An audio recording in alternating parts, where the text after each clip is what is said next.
Namo Myoho Renge Kyo, Namo Myoho Renge Kyo, Namo Myoho Renge Kyo. Hi, friends. Thanks for being here. Thanks for your practice. Let's get right into it. We're still working on the BDK translation of the Lotus Sutra. I don't know if I have Buddhist Translation and Research from the Numata Center. But many of you are probably wondering, what is this BDK? It is the Bukkyo Dendo Kyokai.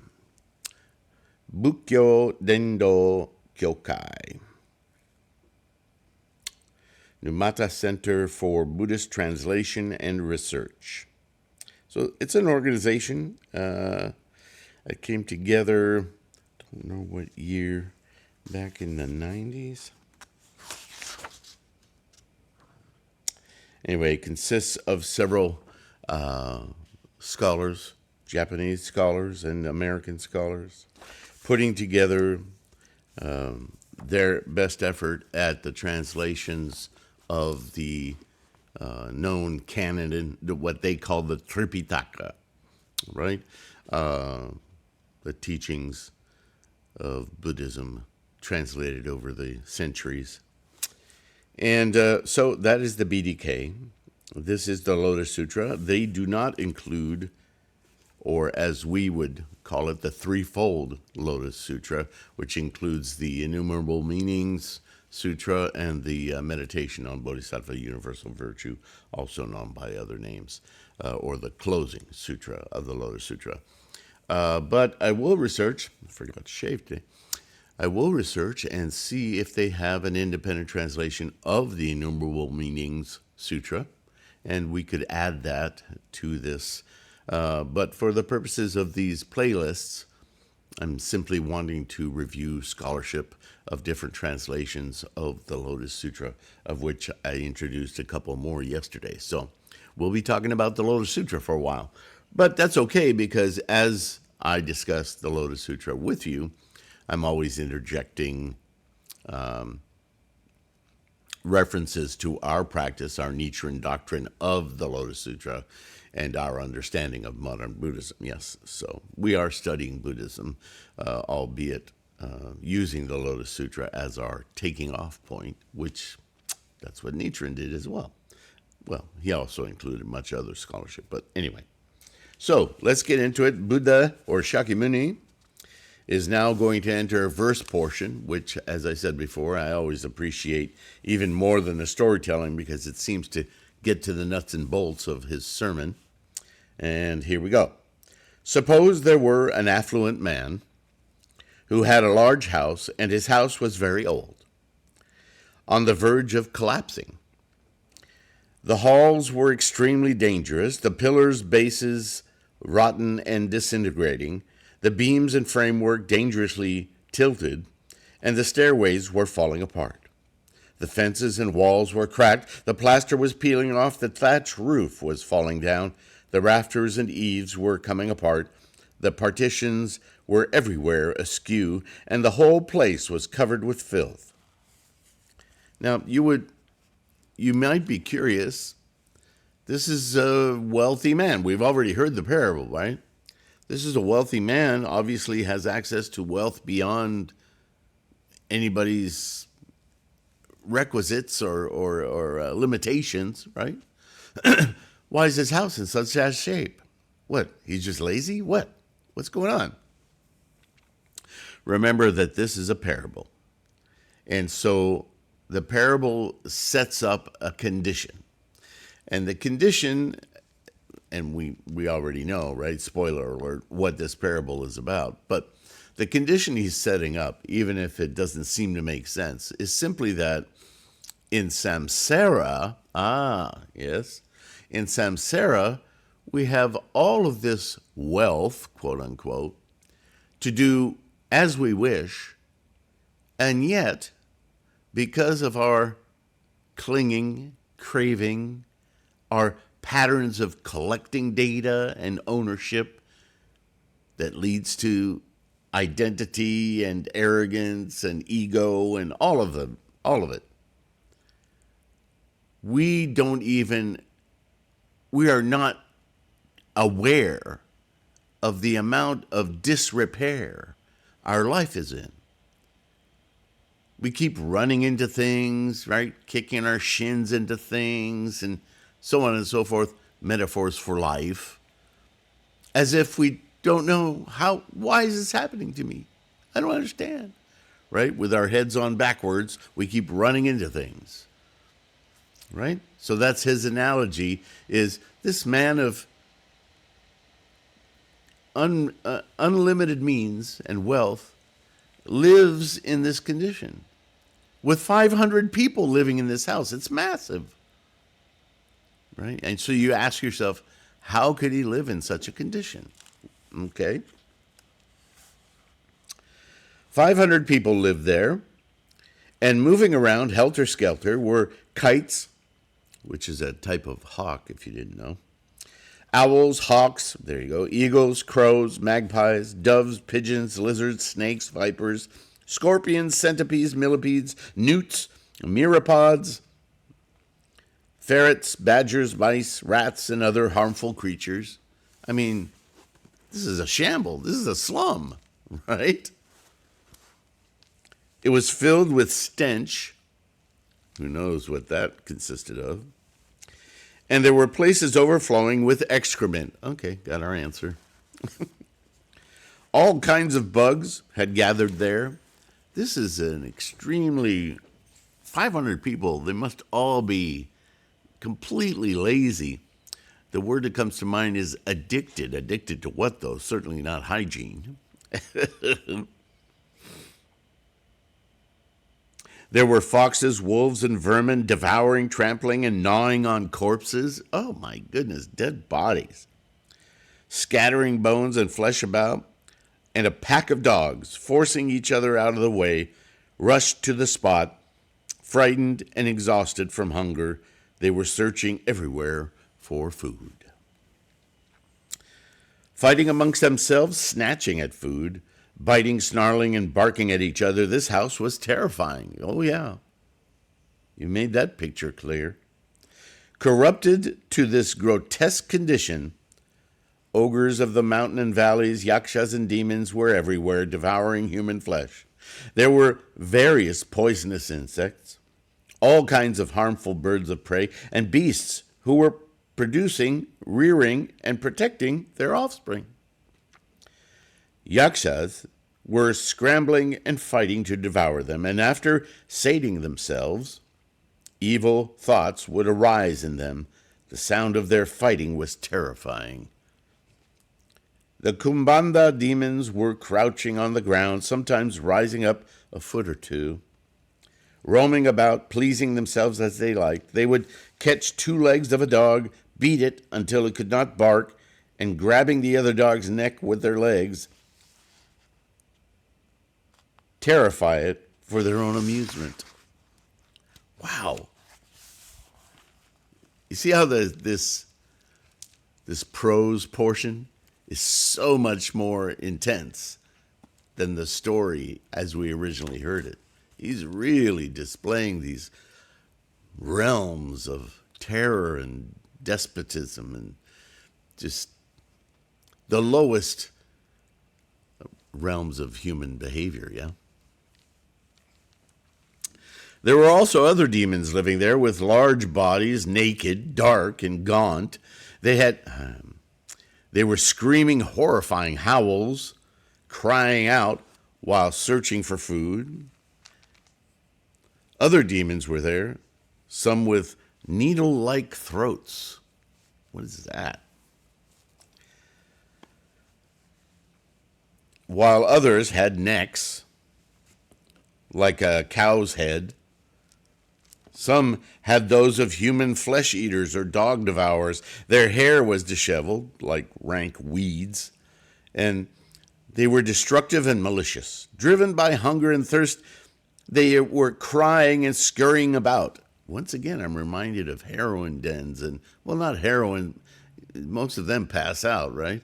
But drug dens were the world of hunger, right? He's definitely describing the world of hunger. Ashuras, demons, right? These are all low conditions of life, yeah? Yakshas, hungry ghosts, there we go. And various malicious birds and beasts were peering out of the windows and running frantically in all directions, driven by hunger.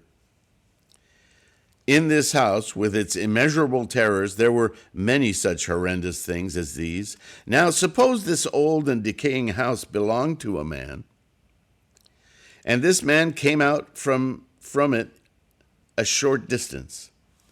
Soon after, the house suddenly burst into flames behind him. The fire instantly spread in all directions. The frame, beams, rafters, and pillars exploded, and shaking, splitting, and crashed, while the fences and walls collapsed. All the demons screamed out loudly.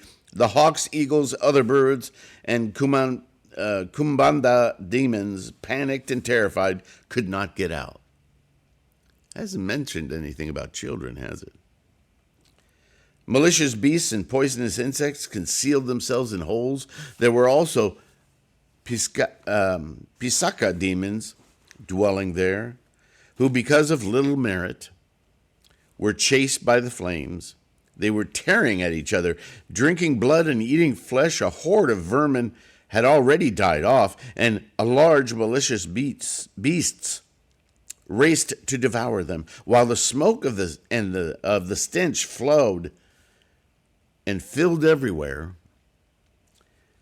As the centipedes, millipedes, and poisonous snake rushed, burning out of their holes, the Kumbanda demons devoured them, one after another.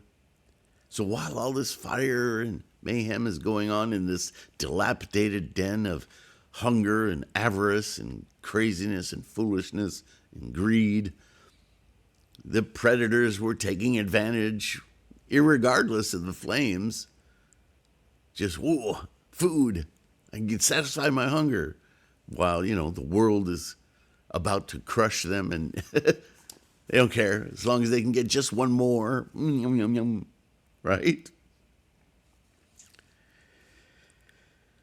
One after another, the hungry ghosts, with their hair on fire, ravenous, thirsty, and suffering from the heat, frantically scurried about. In this way, the house was extremely terrifying, with poison and fire and disasters more than one. Then the householder, who was standing outside the entrance of the house, heard someone say, "Just a moment ago, in the midst of their play, your children entered this house. Being young and ignorant, they are attached to playing games. Oh, look, the heat is on. Let's go in and play with our toys." Really?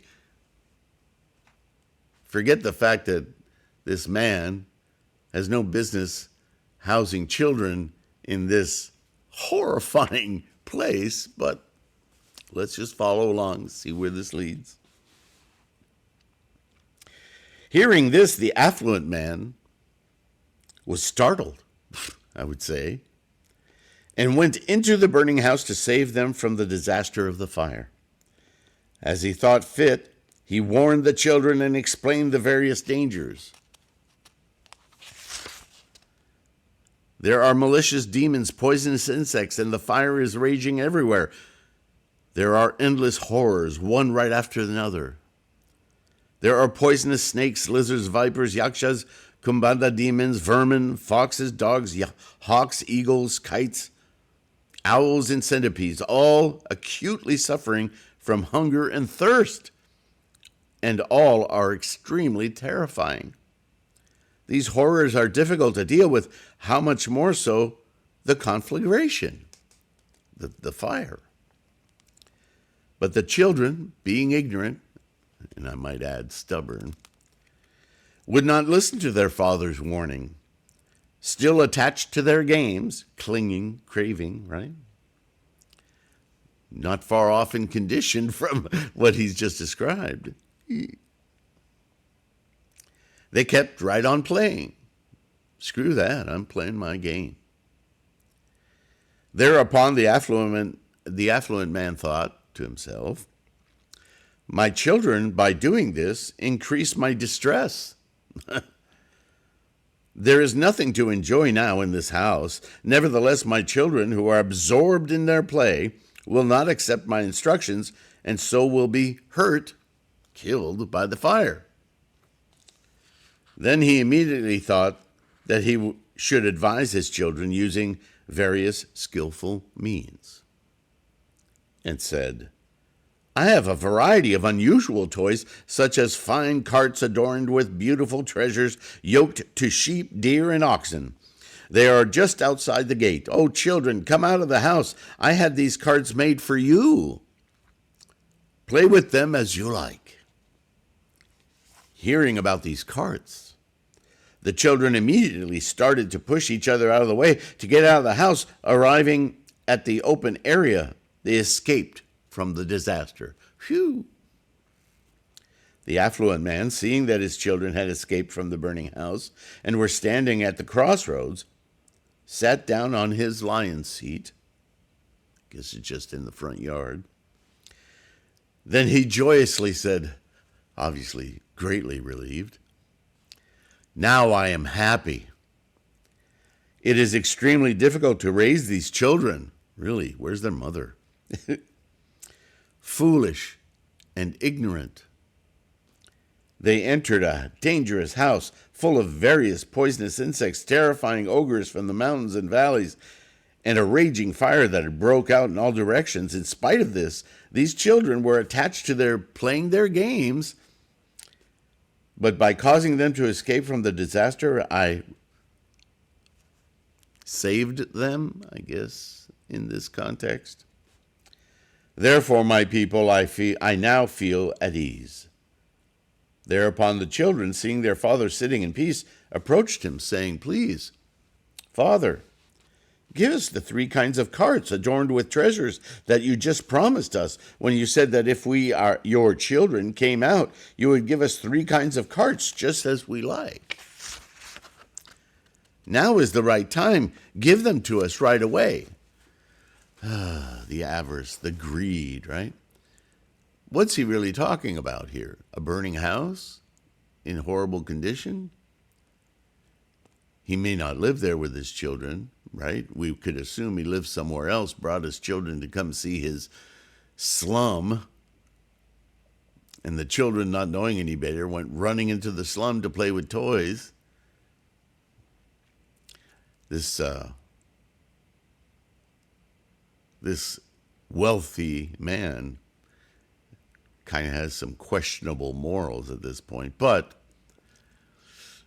that's not the point of the story. The point of the story being that this dilapidated slum isn't a property so much owned by the wealthy man as it is a location, a place, a mental place. Remember, Buddhism is always about the mind. So this is about the slum of samsara, the life conditions that can be greatly influential and overtake a mind in samsara. That's a little different, right? Let's continue. This affluent man, who was extremely wealthy, had an abundance of treasures. He had a number of great carts made, adorned with various precious things like gold, silver, lapis lazuli, mother of pearl, and agate. I guess the children are sophisticated enough to understand the value of these things. No matter. Again, this is all symbolism, right? They were beautifully decorated, encircled with railings, and were covered with hanging bells attached to golden cords. Oh, that might be fun. Over them was hung a net of pearls with golden flower tassels hanging down everywhere. They were all completely decorated in a variety of colors. The bedding was made of soft silk that was covered with an extremely fine carpet of spotless white, which cost thousands of kotis. There were large white oxen, healthy and powerful, with beautiful bodies, yoked to the jeweled carts, and they were guarded by many attendants.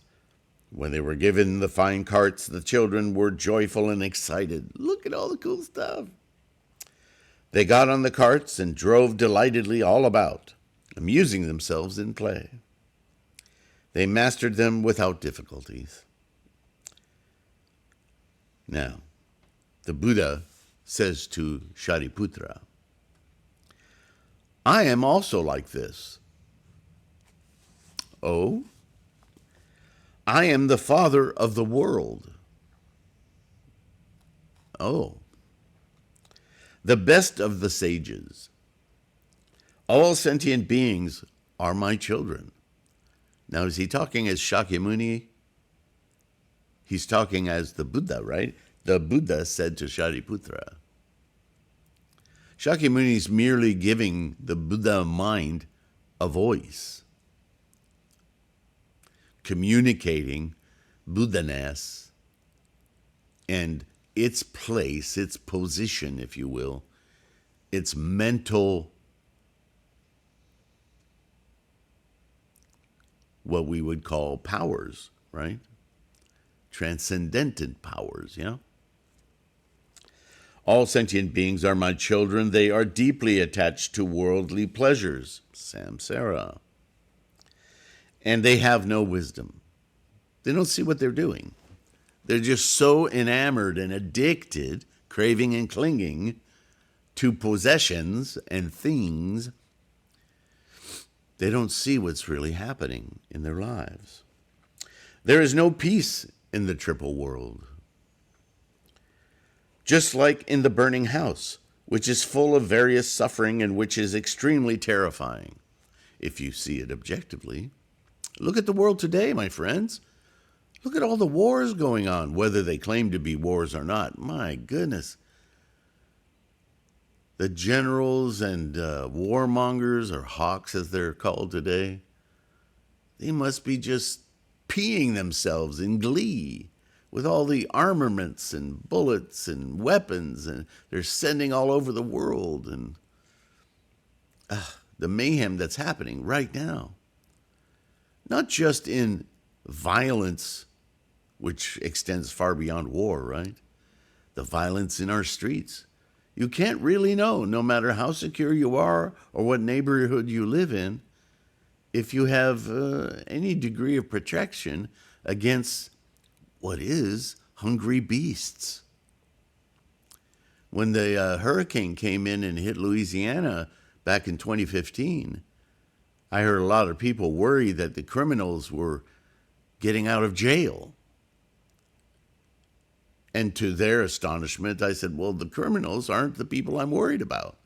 I mean, some of them psychologically are, they're terrifying. But most of them understand that there are consequences for their actions. They're living proof. The people that worry me the most are the ones who've never been challenged like this, had their lives put at risk, had their homes swept away. Those people have desperation. And nothing, to me, is more frightening than a desperate human being.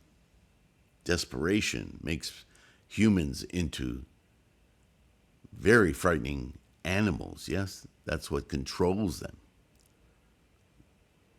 So anyone is capable of horrors. There are always the sufferings of birth, old age, illness, and death. Right? Such fires as these burn endlessly. Right? What was that Billy Joel song? We didn't set the fire, but we keep it burning as the world is turning. Such fires as these burn endlessly. The Tathagata, who has already left the burning house of the triple world, lives in tranquility. Right? The mind shift from samsara to Buddha-ness. And dwells at ease in the forest. Now this triple world is my property, and the sentient beings in it are my children. There are now many dangers here, and I am the only one who can protect them. Although I give them advice, they do not accept it, because they are tainted with desires and have deep attachments. On this occasion, I teach the three vehicles using skillful means. Realizing the suffering of the triple world, I reveal and explain it to cause sentient beings to escape from the mundane path of these children. Oh, if these children are resolute, they are endowed with the three knowledges and the six transcendental powers. They can control their minds. Or they can become pratyeka Buddhas, or bodhisattvas who have reached the stage of non-retrogression. O Sariputra, I explain the single Buddha vehicle to sentient beings using this illustration. If you are able to accept it, accept what I say, you will all attain the Buddha path. This vehicle is subtle, it's pure, and it's peerless. There's nothing else like this. Myoho Renge Kyo. There is nothing superior to it in all the worlds. This is what the Buddha enjoys. This is the state of Buddha. All the sentient beings should praise, honor, and revere it. Right? What do I always say about your practice?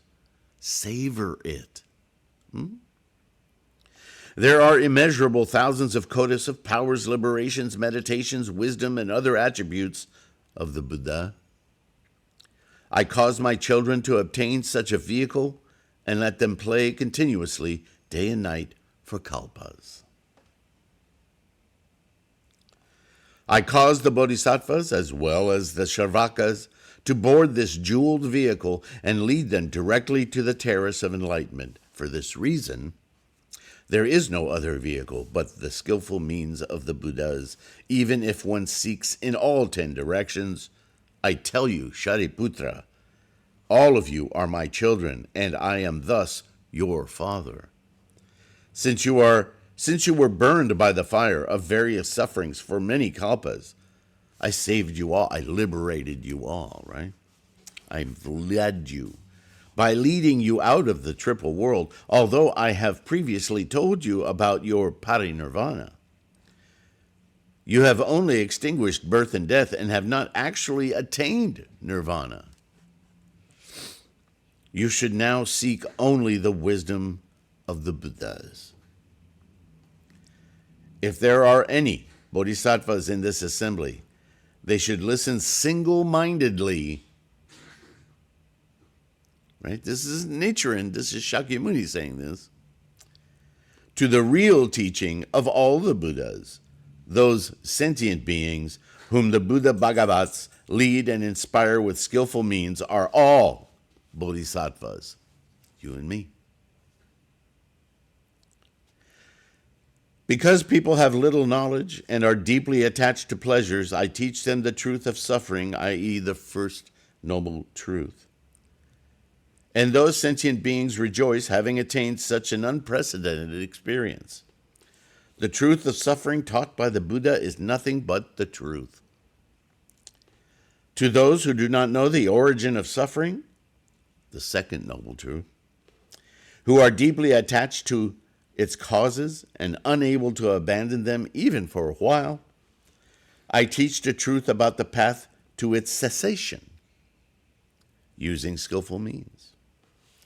All the causes of suffering originate from excessive craving. When this craving is extinguished, the source is removed. The cessation of suffering is called the third noble truth. One practices the path leading to its cessation, i.e., the fourth noble truth, in order to attain the truth of cessation, the experience of cessation. Yeah. Removing the bonds of suffering is called liberation.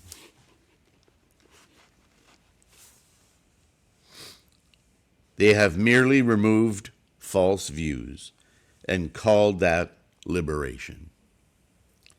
But actually, they have not yet completely attained it. The Buddha has explained that these people have not actually attained nirvana. I do not intend to lead them to nirvana because they have not yet attained the highest path. I am the Lord of the Dharma and have mastered the Dharma. I appear in the world to cause sentient beings to be at peace.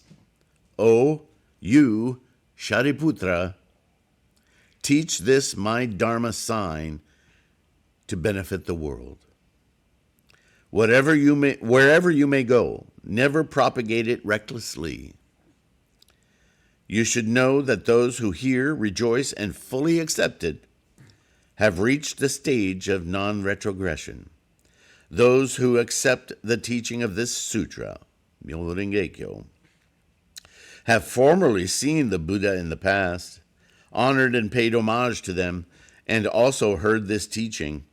Those who are able to accept what you teach will see me, you, the monks, and the bodhisattvas. This very Lotus Sutra, this very Myoho Renge Kyo, shall be taught only to the profoundly wise. Those of superficial awareness who hear it will become confused and will not comprehend it. This sutra is beyond the comprehension of all the Shravakas and Pratyeka Buddhas.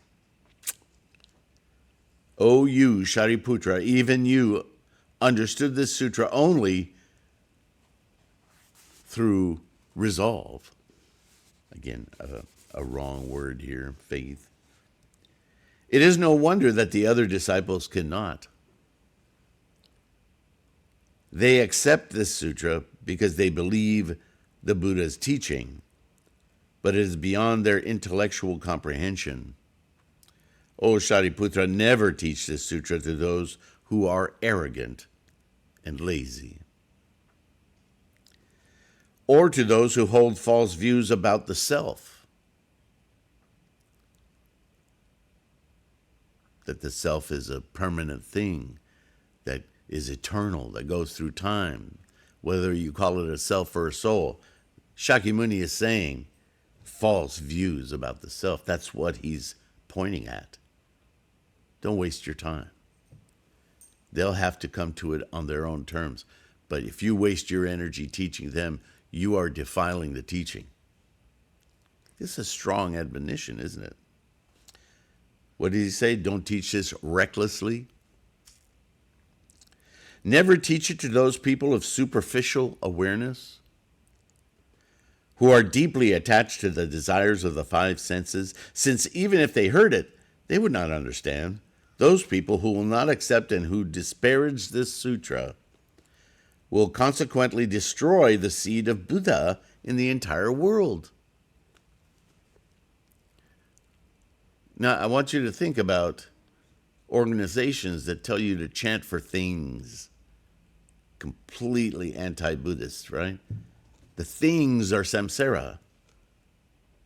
Why would you use your Buddhist, this sutra, this teaching, to get more things, to engage with samsara even more profoundly? What an addiction, right? So I'm going to read that part again. Never teach this sutra to those who are arrogant and lazy, or those who hold false views about the self. Never teach it to those of superficial awareness, who are deeply attached to the desires of the five senses, who chant for a new car, a new lover, a new whatever. What the hell is that? It's not Buddhism. It's not the Lotus Sutra. They would not understand. Those people who will not accept and who disparage the sutra will consequently destroy the seed of the Buddha in the entire world.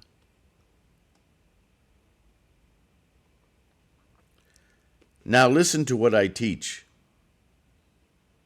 about the results of the errors of those people who frown upon and have doubts about this sutra. Listen also to what I teach concerning the results of the errors of those people who, whether at the time of the Buddha's presence in this world or after his parinirvana, disparage this sutra and despise, hate, and hold grudges against the people who recite, copy, and preserve it. When such people die, they will go to the Avicii hell, and after spending a kalpa there, will be reborn in the same way, again and again, for innumerable kalpas. Now, what does that mean? Cycle of birth and death, right? Moment to moment to moment to moment. Means when they, from this moment of incorrigible disbelief, they will admire themselves in a state of life in samsara that is horrible, suffering. They'll never know the liberation. Not until later, right? But at this point, even those Sravaka, Pratyeka Buddhas, Hinayanas, Agama Sutras, Arhats, they've made a cause, even with all the learning and exposure they've had to Shakyamuni's teachings, they're stuck. What can possibly open their Buddha eye, their Gohanzon mind? What? All right, I've gone on and on. And Shakyamuni is going on and on. So we will continue this in the next video.